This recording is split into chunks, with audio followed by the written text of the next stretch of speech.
Salutare tuturor! În sfârșit începem o provocare și nu am noroc chiar deloc. Am primit un singur pachet de gumă de mestecat. Și mai am o grămadă. Am o mulțime de ele. Oh. Alex, chiar ești ghinionist. Bine. Dar putem fi primii care ne mănâncă guma de mestecat. Sper că este ceva frumos. Îmi place Haba Buba, mai ales aroma de gumă de mestecat. Ce faci? Super! Hai! Guma e a ta și eu trebuie să ridic gunoiul? Iată una pentru tine. Oh, haide, nu înjura! Uită-te la bula pe care o voi face! Uimitor! He. Ipe, știai că poți să te joci cu o bulă? Dar trebuie să fii un adevărat maestru pentru a o face. Wow, asta e tare! Alex, Bine. te descurci grozav! Dar acum e rândul meu să mestec gumă. Mai întâi voi scăpa de cauciucuri. Chiar știu un truc care mă va ajuta mult. Wow, tare! Super! Și acum e timpul să le mâncăm. Aspirarea buzelor activată. Wow! Și acum, uite ce balon mare este! Nu o voi lăsa să facă un balon mai mare decât al meu. Hai! Oh, nu! Ce ai făcut? Dumnezeule, nu doar că mi-ai spart balonul, dar m-ai și lăsat fără sprâncene. Cum voi trăi acum? Le vei lipi la loc. Bine, sunt doar puțin panicat. E în regulă. Bella, e rândul tău să încerci gumă. În sfârșit! Bingo! Pentru a scăpa de gume, am pregătit o mașină specială. Super! Foarte eficient. Și acum, le poți mânca pe rând. Ești gata să vezi o bulă cu adevărat tare? Atunci încearcă!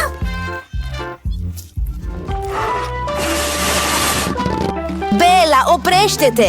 E prea mare. Ce facem acum? Cum o aducem cu picioarele pe pământ? Bingo! Am o idee! Trebuie să spargem balonul cu o praștie! Alex, trage!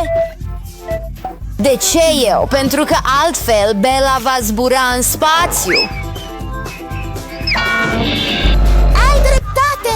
Trebuie să fac totul singur!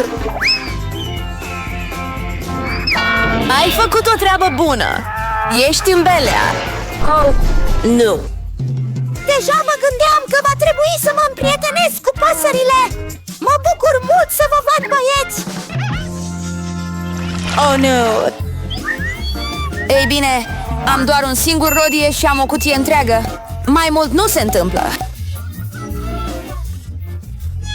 Da, așa este! Uită-te la grămada A mea are un gust mai bun. Bella, tu mănânci prima. Ura! Îmi place foarte mult rodia! Doar privește cât de apetisante arată boabele din interiorul ei! Adevărat! Nu este niciodată convenabil să le mănânci! Dar întotdeauna am penseta mea cu mine pentru aceste mici delicatese! Gustos! Convenabil! Și nu e nevoie să ne murdărim pe mâini! Ar fi mai bine să decojesc semințele pe o farfurie și apoi să le mănânc pe toate odată! Da! Sunt mult mai gustoase așa! Exact 100 de sâmburi! E foarte tare! Asta înseamnă că voi avea un gust de 100 de ori mai bun decât înainte!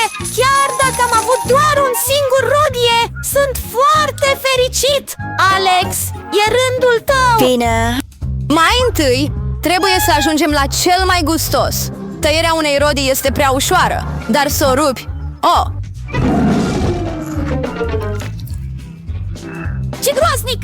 Acum Alex arată ca un maniac! A fi maniac nu este gustos, dar să mănânci un rodie este pur și simplu incredibil. Alex și-a pierdut mințile. Nu este deloc așa. Doar mănânc un rodie delicios. Atât de simplu. Atunci cred că mai bine cobor ca să nu pierdem timp amândoi. Într-adevăr, e timpul să adaug și grămada mea! Bella, am nevoie de un cuțit! Minunat! Să mănânci doar rodii este plictisitor! Dar să faci suc delicios din ele este mai mult decât distractiv! Uite cum am un storcător! Wow! Aceasta este o mașină mare. Un storcător mare plus o grămadă de rodii egalează mult suc delicios de rodie.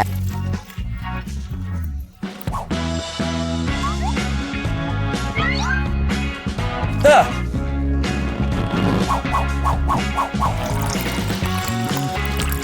Uită-te la el! Pur și simplu mă imploră să-l beau!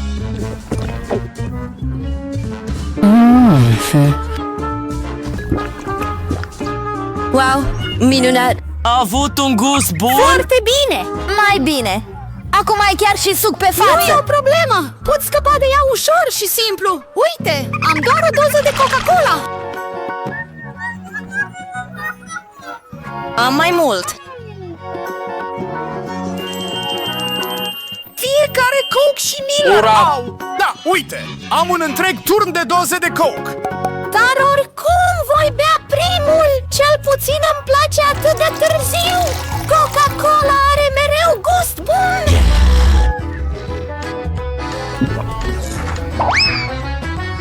Și de asemenea, după ce mâncăm, stomacul întotdeauna vorbește! Am venit cu o idee grozavă să beau toate dozele mele de Coca-Cola dintr-o dată.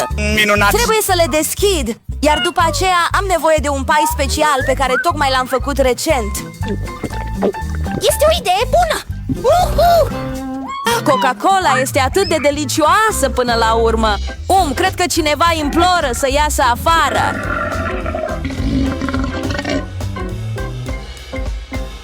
Acesta este un răget puternic! Deci ce crezi? Sunt un băiat până la urmă. Și îmi place mai mult Pepsi! Iar am o cutie! Ce tare! De ce o să cadă? Și ce dacă? Lasă să cadă! Cel puțin acum nu trebuie să întind mâna spre rândul de sus! Pun pariu că pot bea toate dozele de Coca-Cola odată! Te credem! Wow!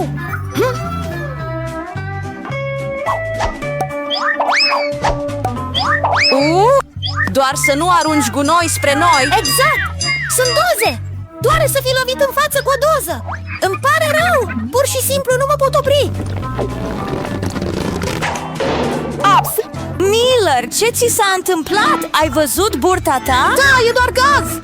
Salvează-te dacă poți! Aceasta este o urgență.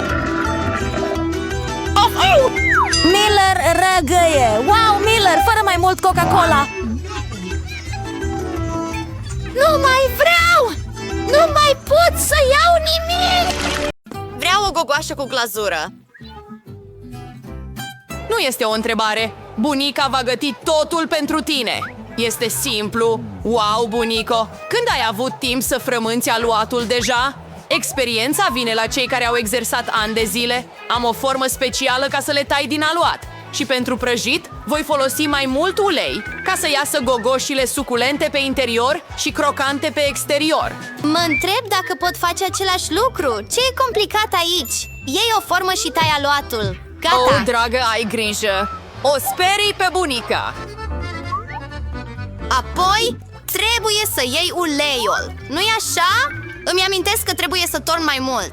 Deoarece am turnat mult, trebuie să punem pe foc. O să fac gogoși grozave. Hai! Oh, ce se întâmplă? Oh, ajutor! Cât fum! Bucătăria nu este un loc pentru copii. Am aproape 12 ani și pot să fac față fumului. Uite, ia-l! Așa, lui... Oh, trebuie să-l opresc. Cred că e în regulă. Dar în ce s-au transformat gogoșile mele? Asta nu e bine. Va trebui să le aruncăm. Oh, Jane, o sperii atât de mult pe bunica. Și ce e complicat aici? Nu înțeleg. Totul este pregătit. Gogoșile sunt delicioase, pufoase, iar ca umplutură voi adăuga sos de căpșuni. Și acum trebuie să înmuiem gogoșile în glazură. Am pregătit-o deja în avans, iar acum ultimele retușuri. A ieșit bine. Bunica nu va putea să le facă la fel de frumoase. Dar cine a spus că bunica nu va reuși? Știu secretul gogoșilor bune, zahărul pudră. Ce ar trebui să fac? Și nu mai sunt produse rămase, cu excepția acestui cașcaval. Se pare că am o idee genială! Cașcavalul este de asemenea elastic ca aluatul, așa că o să fac gogoși de cașcaval din el. Așa, o să adaug câteva firimituri de chipsuri. Ia niște chipsuri. Oh, ce se întâmplă? Un cutremur? Nu, este nepoata ta care face prostii. Calmează-te! Nu mă prostesc! Gătesc pentru mica Gloria! Deci, pot să rulez un gogoaș în ea acum! Iese grozav! Dar lipsește ceva! Știu! Pentru a face gogoșile mai gustoase, trebuie să le prăjești bine! Și e mai bine direct pe aragaz fără tigaie, pentru că așa e mai distractiv! Jane, cât poți să te răsfeți? Deci, care fel de mâncare va câștiga prima rundă? Poate gogoșile de casă de la bunica, sau gogoșile și glazura de la bucătar, sau poate o tavă cu brânzeturi de la sora Jane. Ochii mei sunt înnebuniți! Așa niște gogoși roz frumoase! Și atât de delicioase! Au umplutura mea preferată de căpșuni. Arată normal. Iar gustul, tot obișnuit. Nu sunt impresionat. Wow, ce gogoașă interesantă! Trebuie să o încercăm. Acest cașcaval se întinde și se topește în gură. Foarte bun. Dar pe care ar trebui să-l aleg? Bine să ne gândim. Ok, gogoșile cu căpșuni au câștigat. Știam asta. Și acum vreau să mănânc o salată. Ce salată? Este salata Cezar, cea mai faimoasă salată. Pot face asta. Acum o să tai totul în bucăți mici. Oh, dragă, nu mai acționa așa, domnișoară. În bucătărie trebuie să fii foarte atentă, mai ales când ai un cuțit în mână. Legumele trebuie tăiate cu grijă și frumos aranjate. Iar puiul, deliciosul pui, trebuie să-l adăugăm la legume. Nu voi spune asta. Acum vă voi arăta ce înseamnă o servire frumoasă de salată. Iar pentru asta voi trimite o grămadă de verdețuri în blender. Acum voi adăuga puțină apă și să le amestecăm. Terci verde?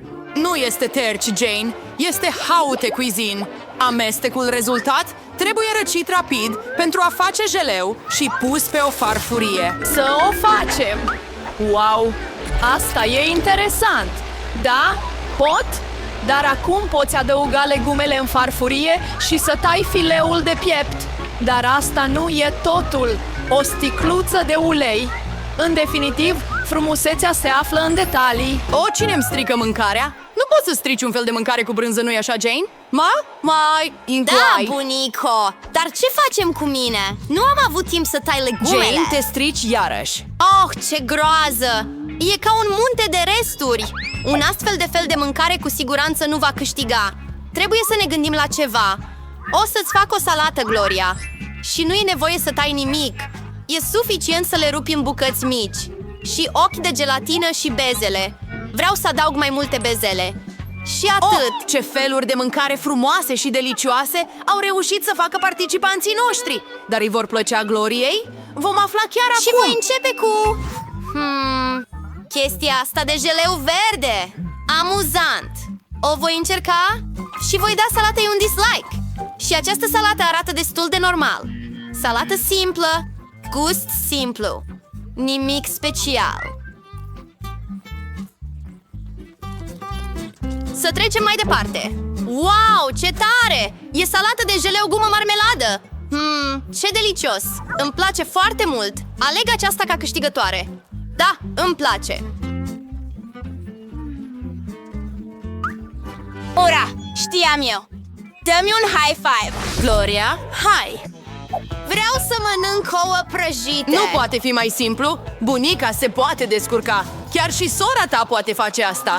Toarnă untul și încălzește tigaia. Bunico, dă-mi și mie una. Nu pare să curgă. De ce iese atât de puțin ulei? O să scutur sticla. Oh, cred că am spart-o.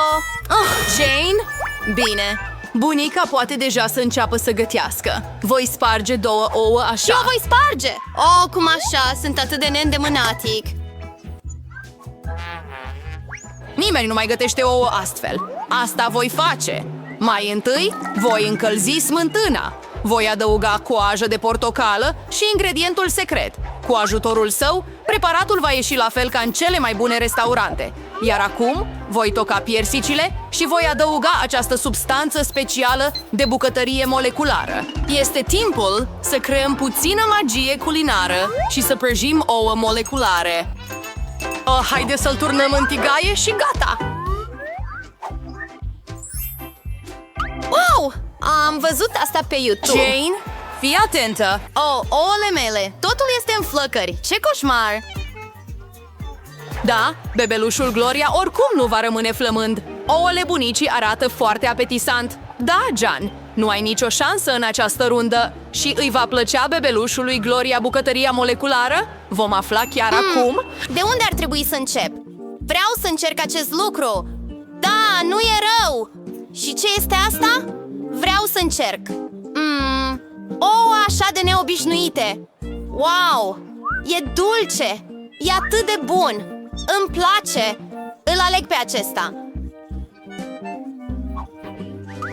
Știam asta. Bunico, hai, vreau să mănânc un sandwich. Desigur, dragă! Mă bucur să gătesc! Acest sandwich este simplu. Întotdeauna mănânc pâine prăjită cu Nutella, doar că de data asta voi face ceva mai bun. Voi adăuga mai multe toppinguri. Bezelele mele preferate, batoane de ciocolată cu căpșuni și marmeladă dulce acrișoară. Limbi! Ce delicios a ieșit! Dar mi se pare că acest sandwich mai lipsește de ceva. Oh, da! Gel dulce și bomboane acidulate. Ce idee grozavă am avut! Original, dar cred că e mai bine să ne ținem de rețeta tradițională. Muștar, șuncă, brânză, frunze de salată, pune totul împreună. Și acum poți prăji sandvișul până devine crocant pe ambele părți. Nu, bunico, pâinea ar trebui prăjită prima și abia apoi adăugată umplutura. La urma urmei, nu ar trebui să fie fierbinte. Și acum, principala delicatesă rafinată sunt melcii. Ce? Melci? Ce miros! Ce miros! Miroase a Paris! Și acum poți să-l pui pe o farfurie. O să adaug fructe de mare. Minunat! Și în final, o să adaug brânză cu mucegai. Hă? Bunica se îmbolnăvește. Acesta este un adevărat masterpiece culinar. De necrezut! M-am întrecut pe mine. O să-mi fac și eu un sandwich bun. Ciocolata s-a topit. Dar știu ce se poate face. Trebuie să luăm un bol cu apă și să punem mai multă gheață în el. Și acum poți desena modele cu ciocolată, iar ea va îngheța în orice formă. Am văzut acest truc pe TikTok. O, fată bună! Hai să o facem! Participanți atât de diferiți și sandvișuri așa de diferite. Ce va alege Gloria? Vom afla chiar acum. Ce inimioară dulce! Ce fel de sandwich este acesta? Oh, ce gust neplăcut are! Oh, sunt melci! Cine s-a gândit să pună asta? Acest sandwich este atât de frumos! O inimioară minunată de ciocolată! Ce delicios! Îmi place un sandwich dulce! Ei bine, acest sandwich arată obișnuit! Să-l încercăm! Ah, ce gustos! E mai bun decât al tuturor celorlalți! Îl aleg pe acesta ca fiind câștigător! Da, bunica a gătit-o! Ți-a plăcut provocarea?